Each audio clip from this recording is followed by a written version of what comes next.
Trenutno vidimo nov kratkoviden režim, ki je bolj nekako prehitro se zateka k uporabi sile.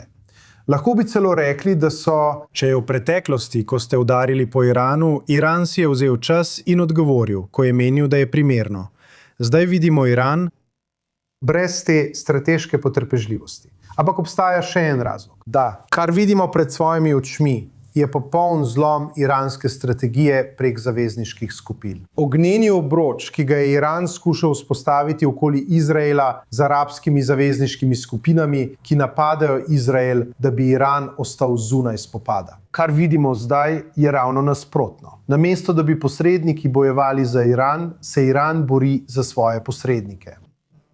Ve, da če ne bo stopil na stran Hezbolaha in ga prepustil njegovi usodi, bo njegova usoda podobna usodi Hamasa, ki v tej viziji posredniških vojn praktično ni več dejavnik.